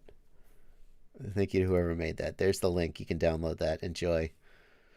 Oh, that's good. I pasted the link just now. Thank you to whoever made that. It's fantastic. Oh.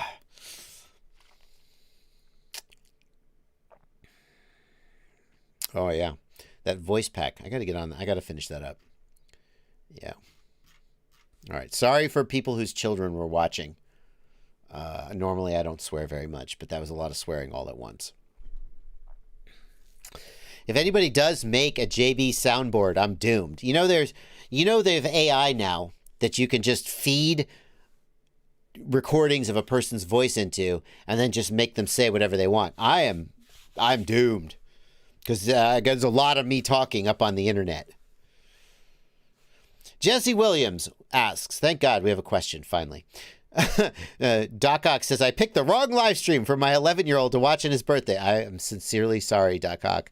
We're moving on from that. I'll tell him, I apologize for that. Will the SPM 4650 Spectrum receiver running SRXL, technically SRXL2, I think, will it bind to a Ghost module? No. Ghost only binds to Ghost. The fact that Ghost receivers can output SRXL2 on the wire does not mean that's what they're doing in the air. What software would be best for cinematic flying, asks Adventures of Thunder. Adventures of Thunder, most cinematic freestyle pilots or FPV pilots are flying Betaflight because it flies the best.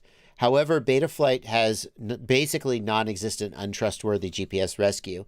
And you can imagine that if you fail-safe a camera drone carrying a $40,000 camera, that's bad. So some pilots are testing the waters with iNav because they would like to be able to GPS loiter instead of just dropping out. But the problem is that iNav despite the advances iNav has made in their PID controller, and they have gotten way better, iNav still doesn't fly at the same level that Betaflight does for that acro style of flight.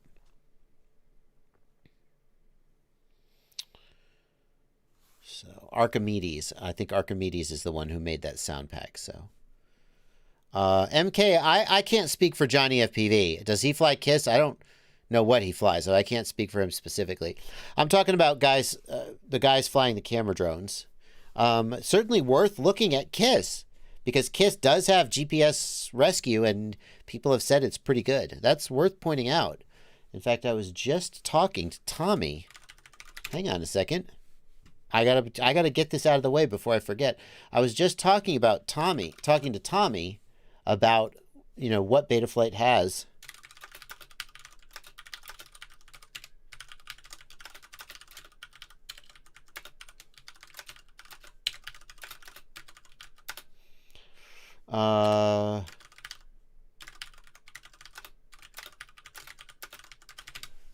Supposedly, is it the KISS Ultra or the FETtech or both that have good GPS code? Can anybody help me out with that? Betaflight has not improved. People looking for a good flying firmware for a cinema platform that also has good GPS rescue. I mean, maybe KISS is a better choice than iNav. It probably isn't as good at the autonomous stuff as iNav, which is just iNav's bread and butter, but I bet it flies better. So it's the KISS Ultra. Is it not? It's the KISS Ultra with the code by Felix, right? I always struggle to keep this stuff straight. Who's who and what's what. And I apologize for that. But KISS Ultra is not made by FETtech and runs code developed by Feeder Commander, who is Felix. Right? Did I get that right? If not, I will hear about it in the comments. No, not Felix. So Felix is FETtech. Damn it. I have to go back to... Hang on. Damn it. I got Alexander Fedorov. That's it. It's Alexander. That's it. Alexander Fedorov is Feeder Commander, who is not Felix. Their names sound similar. Felix is FETtech. See? This is why I struggle. I will get it straight. I will work the flashcards, but until I get it right. Apologies. I know I just got a lesson about this, Bobby Bags. It's because in my mind, I know that he's not even the original KISS developer. As he said, he's just a guy who worked on an open source project. So it's still a little bit, I try to keep it straight. Yeah. Alex is KISS Ultra. Felix is FETtech. I'm trying, guys. I am trying. So it's KISS Ultra, which is made by Alex, that has the good GPS code. Now you guys are answering my questions. We've subverted the entire structure of the live stream. Hey, Ciati is here. He's going to be late. So don't even start with that DJI video out thing. I don't want to hear about it.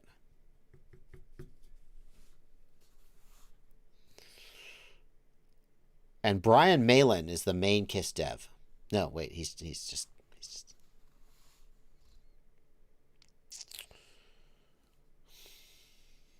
Alrighty. Well, that was a great use of everyone's time. Any news about a new goggle from Fat Shark? Not that I know of. Ciati, tell me you got your Miata fixed.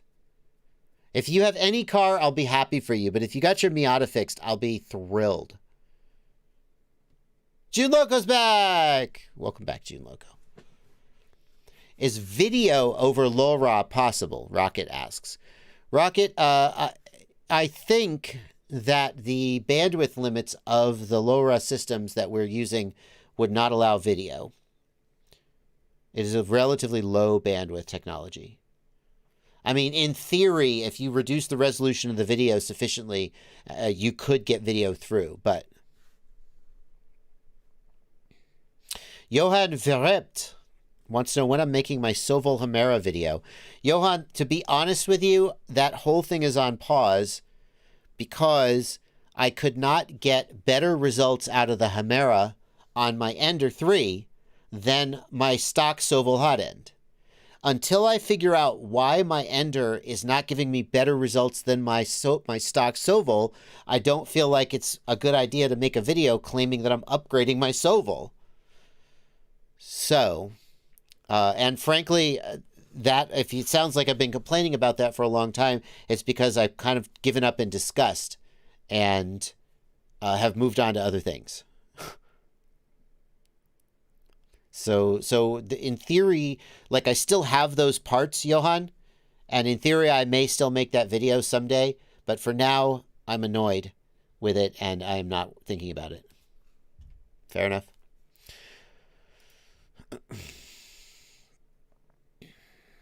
That's a tough question. Which is better for prop mounting?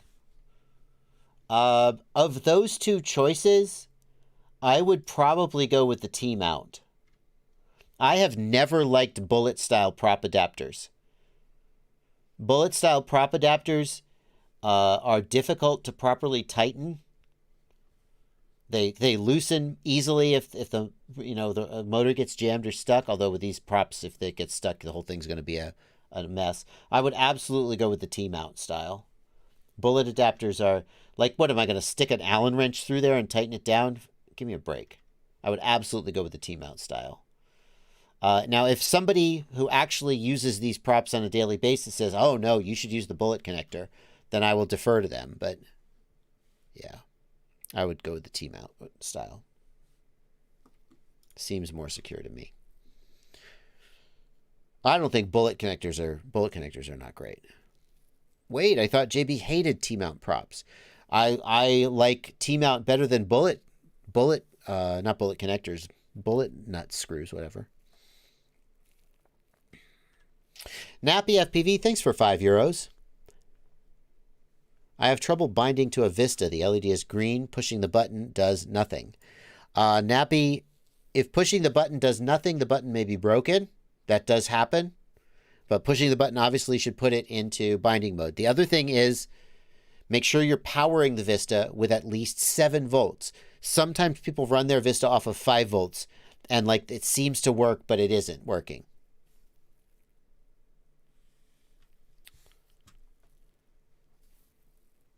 Thank you, Zombie Sasquatch, for a $10 super chat. My GoPro 7, after a few seconds of recording the video, freezes and the audio keeps recording. I mean, it sounds like your GoPro's broke. If it keeps recording audio but not the video, that's not your SD card, right? This is absolutely a problem with your GoPro. Your GoPro is broken. Time to pull in that Best Buy warranty that you surely have, right? Horny Corn asks $5 super chat. Thank you for a $5 super chat. Horny Corn. Can we get a link to the file you used to record your sound pack? I would like to record the same pack in other voices. I don't see why not. I mean, it's not like, I don't know if the file is like anything official, but I'll be happy to share it with you. Let's see if I can grab that for you. Shared with me. Where is it? It's a long time ago. Bardwell sound pack. Is that it? Yeah. Share. I don't see why it would matter if I share this with you. I'm going to, anyone, and I could copy a link. Okay. Here's the link to the spreadsheet with the sound pack information. I mean, what I would do personally, if I were going to do this from scratch, here's the link. What I would do is I would just go into my SD card contents here.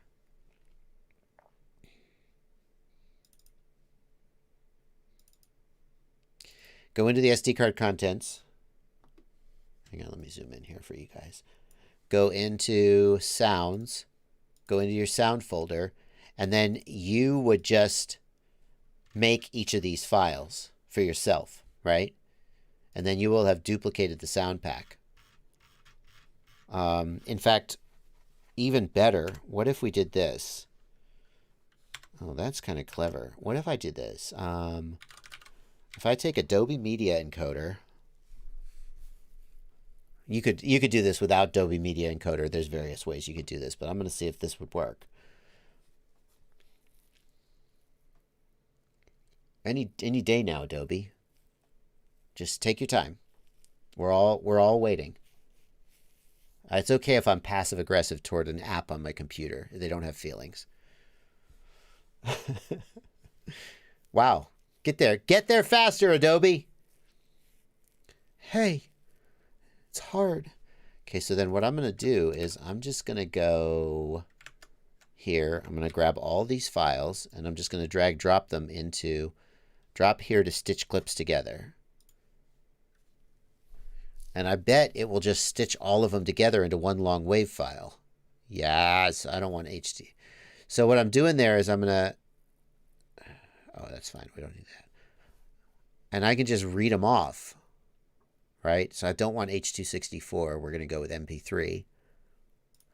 Yeah, bingo.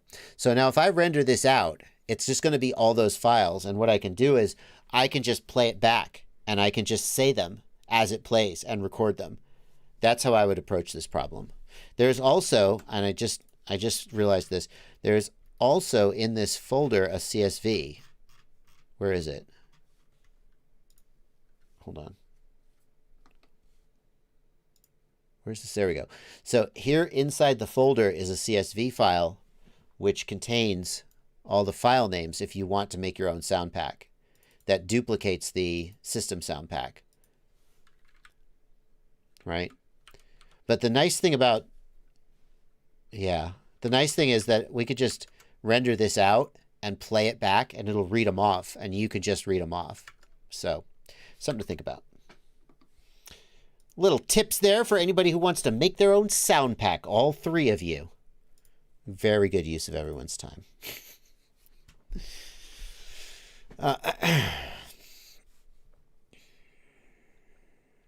Ed Haley, no, I don't have to clip it back into original file names because Archimedes is going to do that. Ha ha!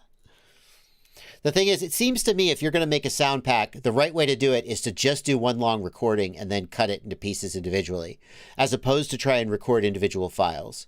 Because you're going to want to like do maybe compression, maybe equalization, maybe adjust the levels. So just make one big long recording of you going 1, 2, 3, armed, disarmed, and then process that till you have it sounding good, and then cut it into pieces and save it out into files. That's my personal thought about how it would work. Hobby Grade, thank you for a $5 super chat. I can't find the video where you discussed how the ESC on whoop boards might be set wrong, not allowing the motors to spin up. I'm having that problem. Hobby Grade, the first thing I would do is I would test in the motors tab to see if the motors spin from there. And that will tell you whether the ESC is actually spinning the motors and talking to the flight controller, or whether you have an arming problem. I'm not sure the specific problem you're having, Hobby Grade. Like, is it that you arm but the motors don't spin until you raise the throttle? That means you need to turn air mode on or turn motor stop off. Is it that you arm and raise the throttle and the motors don't spin at all? At that point, I want to see if they spin from the motor sliders, and I want to know the beeps that they make when they first power up. That's the direction I would take that. Who made the Amber sound pack, Family Guyver? I don't know who it was. Was it an OpenTX dev? I don't actually know who it was. It was someone in the RC community, and if I remember the story right, Amber is his wife, and she did the voices for the Amber sound pack. 661 FPV says it was Angry Don's video. Hobby Grade. You need to pay Angry Don that $5 super chat. Flatirons FPV, thanks for a $10 super chat. Thanks from Mrs. Flatirons for keeping me busy. Yeah, idle hands are the devil's plaything. That's what they say. You gotta stay busy.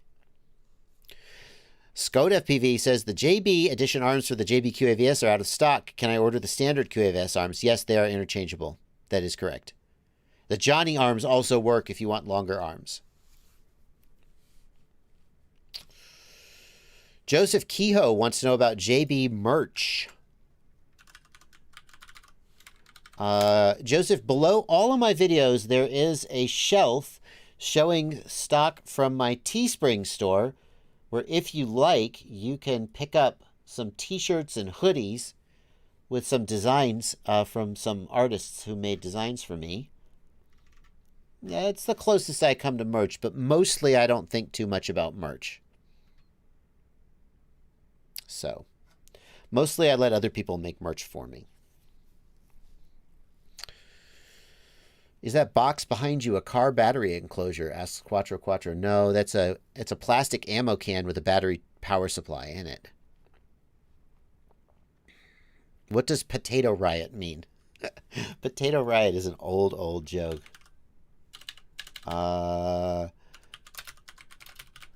Potato Riot is an old joke from this guy.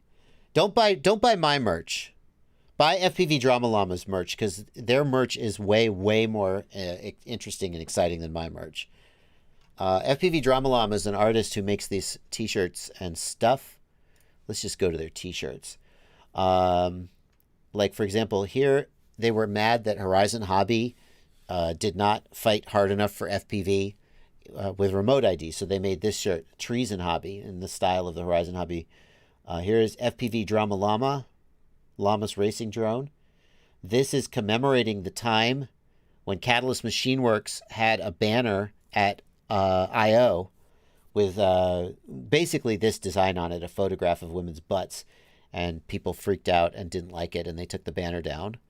I'm not going to take a side on that, but this commemorates that. FPV Drama Llamas. Here's some really delicious pizza with me on it, celebrating the time that someone was sending me pizzas during my live streams. That was fun. This is the old UBAD logo. You Buy a Drone, who made the original LaForge video receiver module. They are no longer in business, but this is a good one. Commemorating the time at I.O. when people knocked down gates by racing golf carts around, and there was TBS had a inflatable unicorn that was on top of the golf cart, and people got really mad that somebody knocked over some of the gates, and TBS was mad that somebody punctured their inflatables. Anyway, FPV Drama Llama is the best. I'm pretty sure that Potato Riot comes from FPV Drama Llama, doesn't it?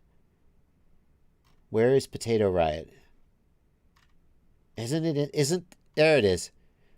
I don't even remember the origin of potato. What's the origin of potato? The potato quad. I don't even remember. Honestly, I don't remember. All I remember is there was a time when potato was an ongoing joke in FPV.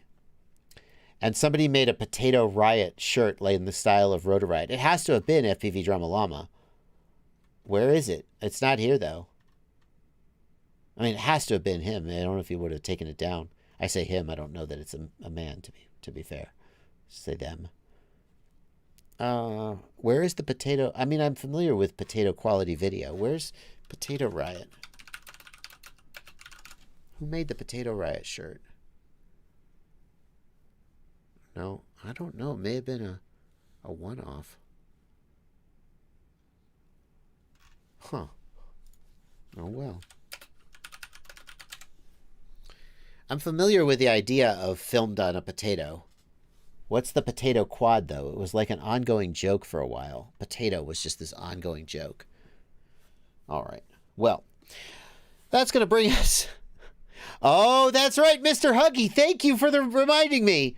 Drew wanted a name for a new quad, so he polled the Rotor Riot Facebook group, and they voted for Potato as the name for the new quad. That was the joke. That was the... I remember. That's right. That's it. That's it. Remy Tim also reminds me of that.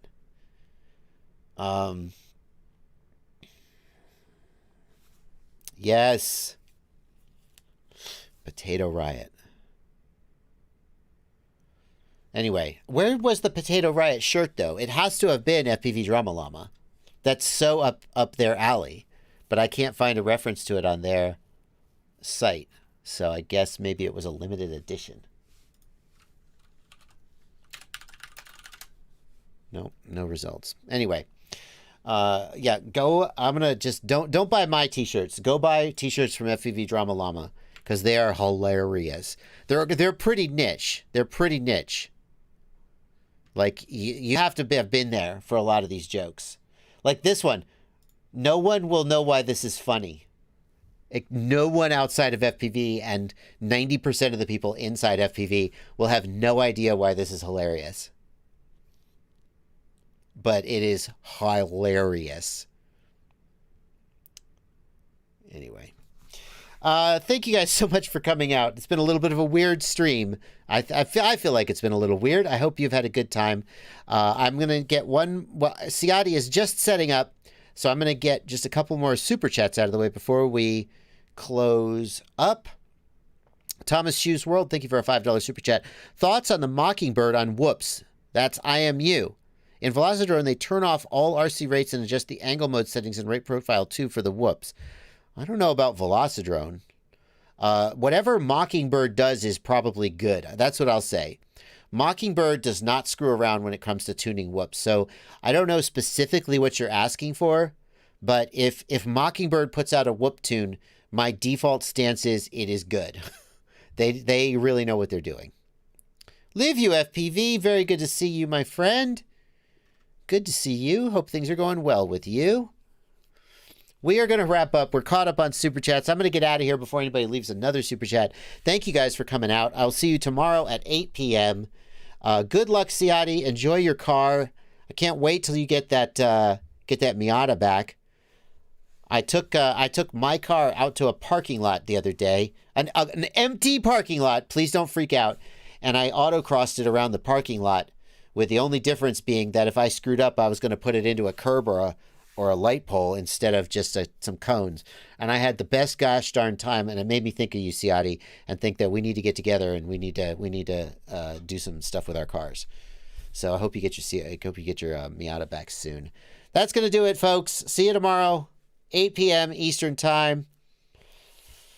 Have a great rest of your day, and have a great stream, Ciati.